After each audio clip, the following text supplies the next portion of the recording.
Thank you very much, guys. Indeed, well, convincing win for H2k over Giants in the very first game. I should say relatively convincing, and definitely that Jarvan first pick paying dividends for them.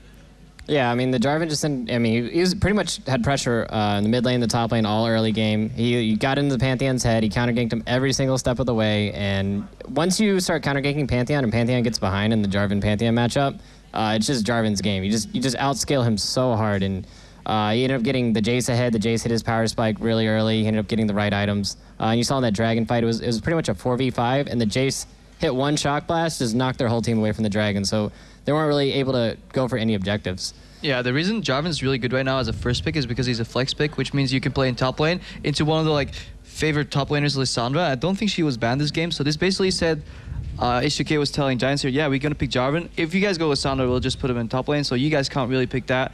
And on top of that, Jarvan Janna brings so much appeal for this double poke-oriented composition that they were running. They had a Jace and a Corki hit their power spikes really mid-game, 22 minutes, 25 minutes. And you saw Fabiven, he was involved in 3 or 4 kills by the 15-minute mark. He already had 130 CS. The reason sometimes you watch Jace and you think, it's not doing that too much damage is because the Jace just doesn't farm enough. But if he gets his Muramana and some armor pen, he just so much damage. Yeah, and also even though he didn't have that many kills, they still kept the pressure on him. And we said it before, the Giants like to do that in camp mid lane. And it seems like that's the only thing they do have as a strategy right now because they didn't have to pull out anything else in the other best of 3. So what should be their focus then? Their bot lane looked like they were performing really well. I mean, they were hitting literally every single hook. Every time I was off cooldown, he's like, all right, I got you again. I got you again. I'm out of mana because I hit you with so many hooks. I think with the Pantheon, they should have looked more bottom. They actually had a lot of dive opportunities where the Thresh ended up blowing a lot of summoners for them. And I think they could have just snowballed the bot and maybe carried the game out of that. Yeah, Sivir Pantheon can gap close so much. You can just... Pantheon ulti's so far behind them and just Sivir blows their ulti and she can chase all day. But I was really impressed by Rydell because not only was he hooking straight hooks on lane, at that point Hjarnan was hit so many times that he was afraid standing at the edge. Rydell would walk up and at that point Voidal would panic, and he would try to help his AD carry by walking into shield range, and then Rydell will just switch. He's like, yeah, I'm done hooking Corki. I'm going to start hooking Janna now. He switched it up perfectly every single time.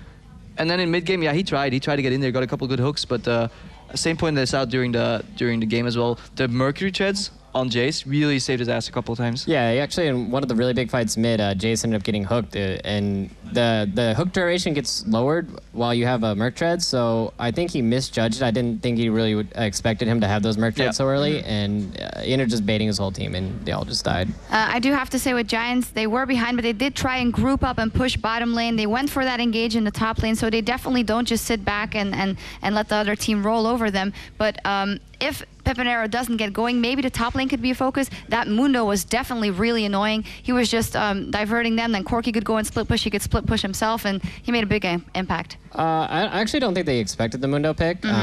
Giants ended up, they first picked Aurelia, didn't they? Yeah, so they first picked Aurelia, and Mundo actually, I think it's like a soft counter to Aurelia, because you might not bully her in lane that hard, especially since Aurelia did the level 2 cheese, and she got a head off of that. But you just outscale her because health stacking is what counters Aurelia because she's all about true damage and proccing your W. But Mundo you just stack so much health. You're like, wait, what's 40 true damage? What does that even do to me? I'm regenerating 5 times at a second.